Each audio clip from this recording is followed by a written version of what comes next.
Welcome to the podcast, Hater Proof, mostly about self-improvement and good for your listening parts. Stay tuned. This is headlines.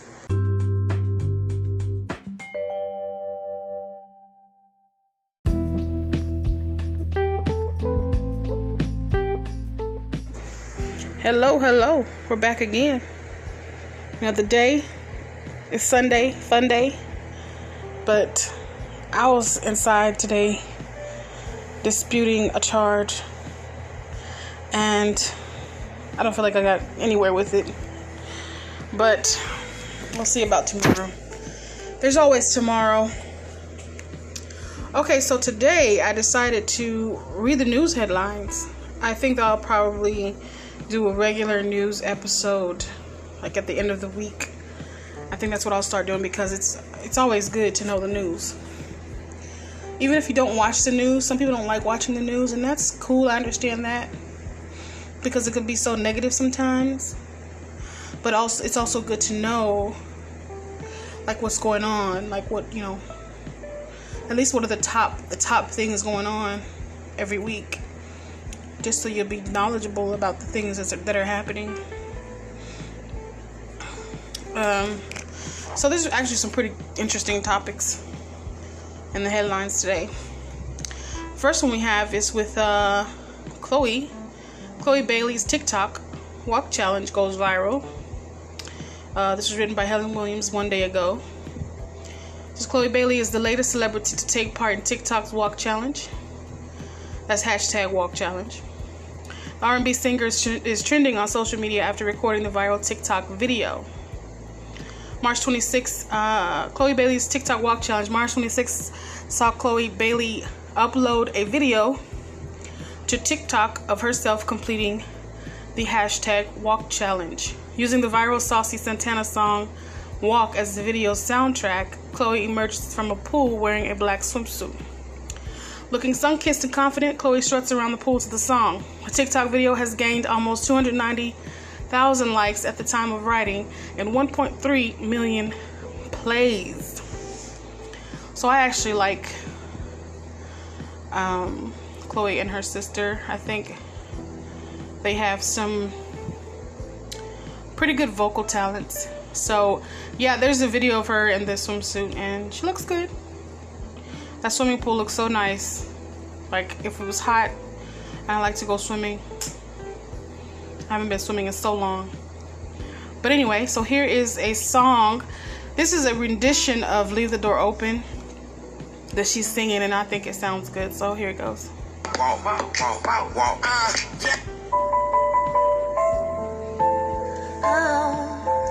What you doing? Where you at? Oh, you got plans? No, don't say that. I'm sipping wine in a robe. I look too good to be alone. I ain't playing no games. Every word that it says coming straight from the heart. So if you tryna lay in these arms, I'ma leave the door open. I'ma leave the door open. I'ma leave the door open, open. That you feel the way I feel and you want me like I want you tonight. Tell me if you're coming through.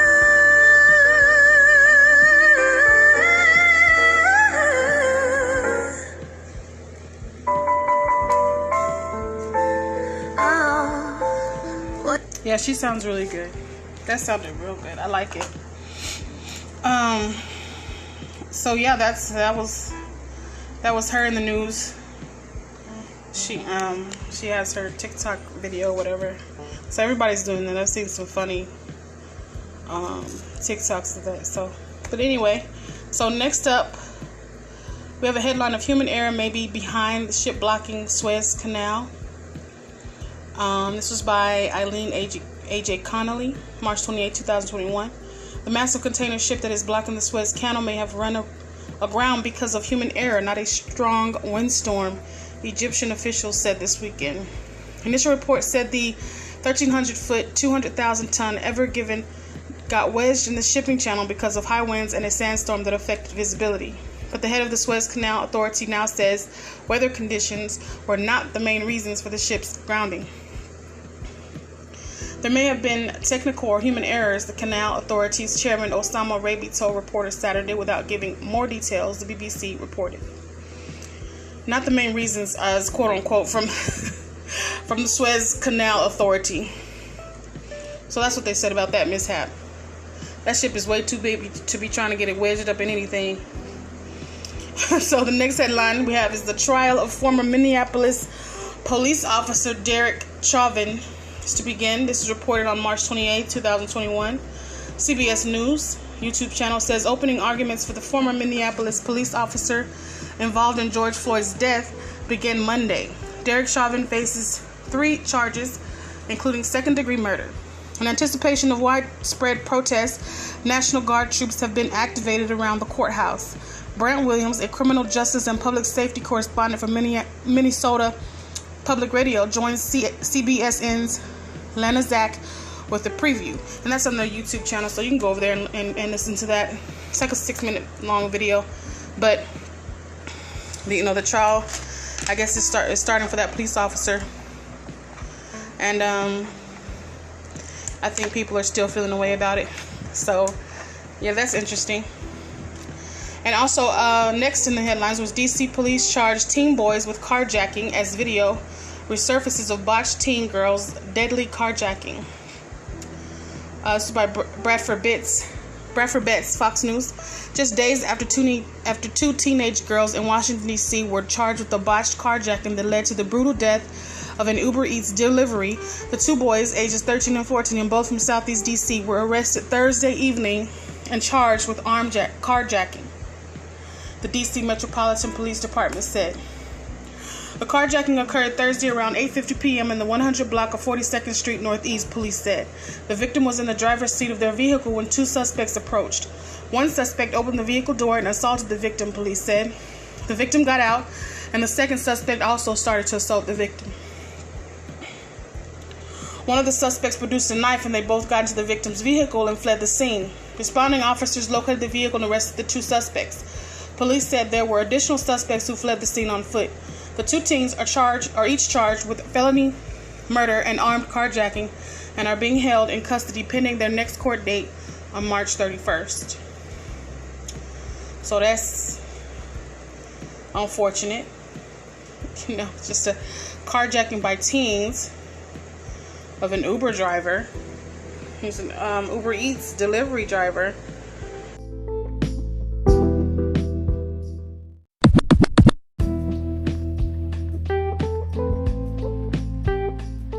I guess he wasn't expecting that. Yeah, but that's kind of messed up though. So they're going on trial for that.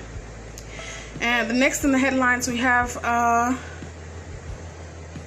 Myanmar, the country in Asia. This particular report is by Yulia Talmazan, ABC News, on March 28, 2021. The United States is horrified by the bloodshed in Myanmar. And horrified is in quotation marks. Secretary of State Anthony Blinken said Saturday after the country's bloodiest day of protest since last month's military coup. The violent crackdown on demonstrators by Myanmar's security forces show that the junta will sacrifice the lives of the people to serve the few, Blinken said in a tweet. Open quote, the courageous people of Burma reject the military's reign of terror, close quote, he added, using the name the country was known as until it was changed by its then military rulers in 1989. His condemnation came after dozens of people were killed during military crackdowns Saturday in the deadliest bloodletting since the military took control of the country on February 1st, ousting the elected government of Aung San Suu Kyi. Open quote, it's terrible, it's absolutely outrageous, close quote, said President Joe Biden on Sunday on his way back from Delaware to the White House. Open quote, and based on reporting I've gotten, an awful lot of people have been killed totally unnecessarily. Close quote. The online news site Myanmar Now reported late Saturday that the death toll had reached at least 114, including a 13-year-old girl. Independent Monitoring Group Assistance Association for Political Prisoners put Saturday's death toll at 90, adding that 423 people have been killed since the coup began. So, yeah, there's a lot going on with that, and I did notice that Amazon has a banner up showing their protests against Asian hate. So, yeah, that's just something that's happening around the world, and people are getting killed, and it seems more political than anything. But on to the next headline. Virginia Beach man shot and killed by police was a college football player. Donovan Lynch, one of 2 killed in shootings on Friday night, was an offensive lineman for University of Virginia's College at Wise. Virginia Beach police at the scene of a shooting that occurred the previous night in Virginia on March 27th. Is what that is a photograph they have there. This was by Associated Press, Sunday, 28th March 2021. A man shot and killed by a police officer at a Virginia oceanfront resort area was a college football player whose death has stunned his former teammates and head coach. Donovan Lynch, 25, of Virginia Beach, was an offensive lineman for the University of Virginia's College at Wise during the 2017 and 2018 seasons, and a 2019 graduate of the school, the Bristol Herald-Courier reported. Head football coach Dane Damron told the newspaper that Lynch was a good player and an outgoing man. He recalled meeting with Lynch and his parents in their home when he was recruiting him. So he was actually a graduate of the school, and he was shot. So that is also unfortunate. So I can see why people don't want to read the news or watch the news, because it's kind of, it's a little more negative than positive. But these are things that are happening. These are things that are happening, and should be taken seriously and at least taken account of, so that you know what's going on. But I saved this one here for last. This is a headline that says, 4th stimulus check. Over 60 lawmakers now support further direct payments to Americans. This was by Christina Zhao on March 27, 2021. She reports many Americans have been wondering whether there will be a 4th round of stimulus checks as the federal government continues to distribute the $1,400 provided in President Joe Biden's American Rescue Plan. So far, 64 congressional lawmakers have pushed for recurring direct payments until the pandemic ends. In January, 2 months before Biden signed the latest stimulus package into law, 53 House Democrats pressed Biden and Vice President Kamala Harris for recurring stimulus checks in a letter where they insisted that, quote-unquote, one more check is not enough. Open quote, it was very encouraging to see the inclusion of direct cash assistance in your current economic rescue plan. However, it is clear that during this unprecedented time in our nation's history that we must take additional unprecedented action, close quote, the group said. The letter, led by Representative Ilhan Omar of Minnesota, urged the Democratic leaders to continue the checks until the economy recovers with, open quote, equal payments to adults and dependents, prioritize those who need it most, and will spend it quickest and include older dependents, such as disabled and elderly dependents, and those over the age of 16 still claimed as dependents, close quote. The letter's signatories included Representatives Jamal Bowman of New York, Cori Bush of Missouri, David Cicilline of Rhode Island, Jimmy Gomez of California, Pramila Jayapal of Washington, Ro Khanna of California, Ted Lieu of California, Alexandra Ocasio-Cortez of New York, Mark Pocan of Wisconsin, Ayanna Pressley of Massachusetts, Jamie Raskin of Maryland, Rashida Tlaib of I can't pronounce her last name, Tlaib, I have to get that right, of Michigan, and Bonnie Watson Coleman of New Jersey. So far, Biden has not voiced support for recurring checks, and any prospective direct payment would face a legislative challenge. Democrats used a budget process called reconciliation to pass the latest stimulus bill without Republican support, but the process can only be used once every fiscal year. With COVID-19 cases on the decline and vaccines being rolled out, the Biden administration may choose to use reconciliation when it becomes available after October 1st for other Democratic priorities, such as tackling climate change. So basically, the letter that these representatives wrote requesting for recurring payments or another stimulus payment, but it looks like that they don't have the Democrats don't have the room to actually win something like that again. So it doesn't look likely, but who knows? Who knows? Maybe there will be a next check. I know that there are people that can use it. I know I can. I wouldn't say no to something that that is provided for me. You know, if I do need it. If I didn't need it, I wouldn't accept it.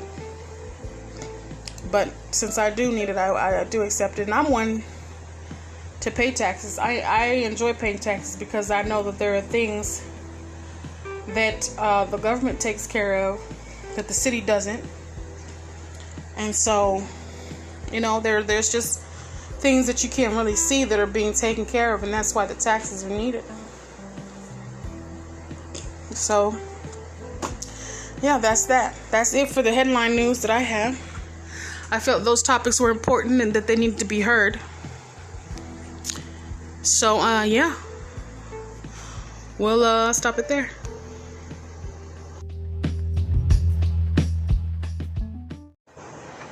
Yeah, and one more thing before we leave out. Tomorrow's Monday. I think it's the 1st. Tomorrow is the 1st or the 29th. Tomorrow's the 29th. Why would I think it was the 1st? I don't know. But tomorrow's the 29th, and it's a Monday. Yeah. But don't think of it as a Monday. Just, you know, it's a Monday, but don't be so bad on Mondays. Just think of it as a fresh new start to a week. You know? So, have a good Monday.